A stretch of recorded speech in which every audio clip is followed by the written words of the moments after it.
ઉદ્દેશ્ય એ છે કે જે કંઈ પહેલા હતું કે લિમિટેડ માણસો આવતા હતા 50-100, તો એનો હું જવાબ આપી શકતો હતો. હાલ આટલા બધા રોજનું 10,000-12,000 લોકો તો ખાલી દર્શન કરવા આવે છે. સમજાય છે? કારણ કે જે આમાં હવાથી રોકાણા છે ને એને જોયું છે કે કેટલા દર્શન કરવા આવ્યા ને કેટલા જતા રહ્યા. પણ ટૂંકમાં તમને સમજાવું કે જે કઈ છે ને એ આ બેઠું એ કરે છે. મારી પાસે કોઈ ચમત્કાર નથી. આવું તમને ખુલ્લું બોલવાની કોઈની હિંમત હોય કે ના હોય, 2 નંબરની વાત છે. કારણ કે મેં ઘણું જોયું. ઘણા એમ કે તું મને પગે નતો લાગ્યો એટલે તારા ઘરે આ થયું. આવા મેં દાખલા જોયા. કાં તો કે અમારે વડકા કર્યા હતા ને એમાં જો, પણ કરતો હરતો નારાયણ સર ભોળાનાથથી મોટું કોઈ નથી. સમજી લો. બધા એમ કે હું આમ કરી આલું, હું આમ કરી આલું. હું તો માનું એનો 7 મહિને જન્મ થયો હોય હું માનું એ ચમત્કારી છે. થયો છે કોઈનો? એટલે છે પરમાત્માની દયા હોય. કોકને માર્ગ બતાવો. તમે પોતે પૂજનીય નથી. આજ હું છું તો ઘણા મેં બંધ કરી દીધા પગે લાગતા ત્યાં. કારણ કે હું કોઈ પૂજનીય નથી ભાઈ. હું તમારી જેવો સાધારણ જ વ્યક્તિ છું. પણ પરમાત્માનું ભજન હતું, એની ઉપર ભાવ હતો અને એને કંઈક મારી ઉપર વિશ્વાસ પડ્યો અને જેના આધારે હું લોકોને જે કંઈ પ્રાર્થના કરું એ દુઆ લાગે છે ને એ કામ થાય છે. તો એ ડાયરેક્ટ દુઆ તમે કરતા શીખી જાઓ તો થશે. હું ઘણા એમ કહું દાદાના આગળ પ્રશ્ન મુદ્દો કે અહીંયા કીધું એ ના સાંભળતા, તો હું સાંભળું એની શું ગેરંટી? કામ તો એ જ કરશે ને. કહો. એટલે અંધશ્રદ્ધામાંથી બહાર આવો કે તમે તમારો પોતાનો આત્મવિશ્વાસ, જો મેં મારો આત્મવિશ્વાસ વાપર્યો અને મારી આંગળી એને જાલી હજુ મૂકી નથી, તો એમ તમે તમારું કાંડું પકડાઈ દો ને જીવો ત્યાં લગીને નહીં મેલે ભલા માટે. હું કામ જ્યાં જ્યાં ગુરુવાર, શનિવાર, રવિવાર થેલીઓ ભરવી નીકળી જાવ જોવરાવા હાટો. એક જગ્યાએ ખાડો ખોદો તો પાણી આવશે. સમજાય છે? આ મને પરમ દિવસે જ એક જણ ભેગા થયા. એ કે મેં ખોટું માટું આમ કર્યું ને ફલાણું કર્યું, મને જ ના મળ્યો, મને કઈ ગણતરી નથી ને આવું કહેતા હતા. ખાસી વાર મારી પાસે બેઠા, મને ઉતારી પાડ્યો ને બધા વચ્ચે આવું બોલતા. એટલે ભાઈ તું હારો છો, તું મને શું કામ ગણાવે? એનું તને હારાનું સર્ટિફિકેટ પરમાત્મા આપશે.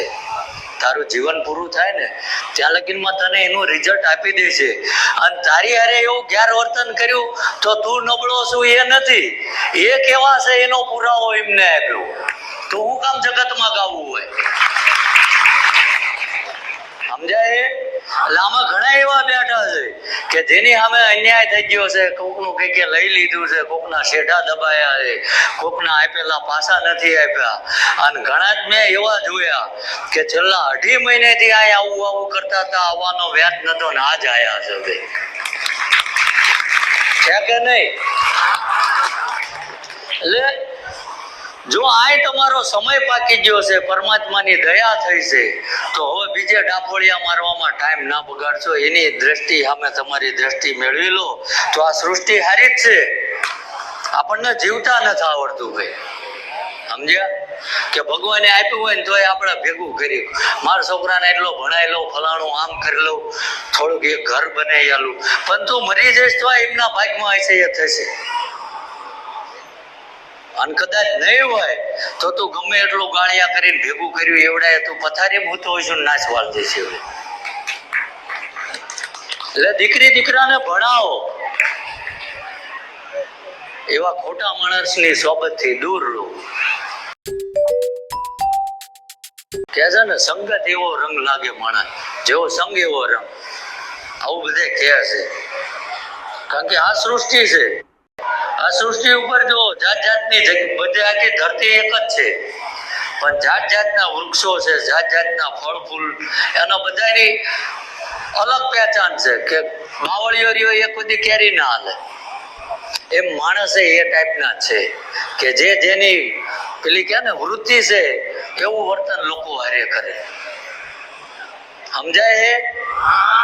અને જાજુ તો કઈ ન નડતું, માણસ બીજાનું જોઈને દુખી થાય ને હાથ નડે, બીજું કઈ નહીં.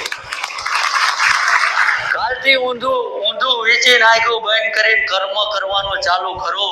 બાકી હું વિશ્વાસ સાથે કહું, 2 વર્ષે પરમાત્મા તમને હાલવા આવવું પડે, માગવા ના જવું પડે. તેમ કહું, ગોવામાં રોજ અઠવાડિયું બેહીરો, તમારા ઘરે કઈ થોડા પૈસાના દરોડા થાય? કર્મ કરવું પડે. હું પોતે છું તોય નોકરી જવો જ છું, મહેનતનો રોટલો ખાવો છે. પરમાત્માએ જે કઈ જ્ઞાન આપ્યું, જે કઈ શક્તિ કામ કરતી છે એ જાણે છે ને હું જાણું છું. હું કોઈ કંકોત્રી લખીને તો આ બોલાવતો નથી. અને જગતમાં કદાચ 5 ગાંડા હોય, 25 હોય, 5 લાખ ના હોય, ફાયદા વગેરે આ જમાનામાં કોઈ ક્યાંય દોડતું નથી. સમજાય ને? પણ જે થાકીને આવ્યો હોય અને આ ઠાકર સામે એનું ધ્યાન પડી ગયું અને નાભીની કગર લાગી જાય ને, તો વેલા પરોડીએ મારો ઠાકર ઘોડે પલાણ નાખે. આ તો મને હોજે બાપુ ક્યાં છે, તમારા પગ ચાલી લેવા. એટલે પણ તમારા મા બાપ ના ચાલો ભાઈ, અને એ ચાલતા ના આવડે, ગામના ખ્યાત છો નહીં. આ મોટો ધર્મ છે. સમજાય? કેટલા ને સમજાણું?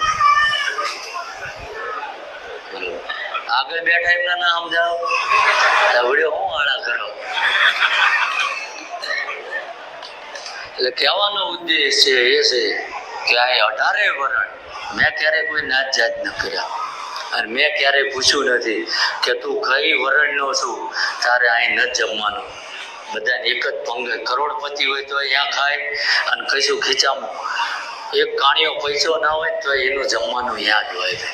કોઈને તેમ જોયું થાળીઓ અહીંથી જતી હતી?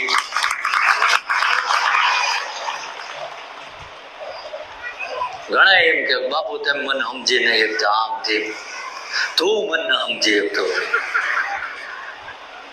અમારી આગળ રોદડા રોએ હું કરવાનું કહો, અને રોએ શું થશે? દુઃખ જતું રહેશે કે પરમાત્મા એ જે આપ્યું છે ને એ આપણા ભાગ્યનું લખીને આપ્યું છે. અને એ કદાચ એવું બનતું હોય, આજે મેં કદાચ સફેદ લુગડા પહેર્યા છે, હમણાં કશાક છાંટા ઉડાડે, મેલા થઈ જાય ને ઘરે જાય ને ધોવે, એને ધોકા મારે શું ફાડી નાખવા ધોતા હોય છે? ચમ કે એમાં રેલો મેલ નીકળી જાય.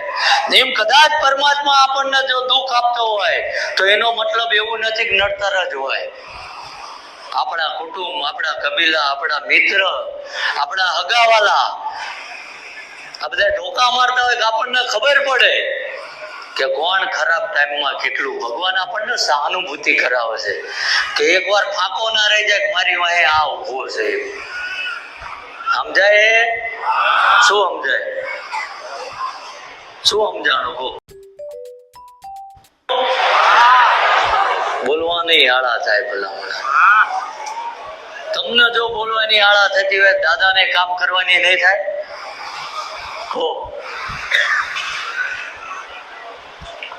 એટલે કહેવાનો ઉદ્દેશ્ય એ છે કે આ પવિત્ર ભૂમિકા ઉપર તમારો મારો જન્મ થયો. આ ભારત જેવી પવિત્ર ભૂમિ છે ભલામણ. આ ધરતી ઉપર કંઈક કોક કરી ગયું ને એને જગત યાદ કરે છે, બાકી નથી. ઘણા એવું કહેતા કે આવડા કંઈક તો લેતા હશે તો જ મંદિર હાલે.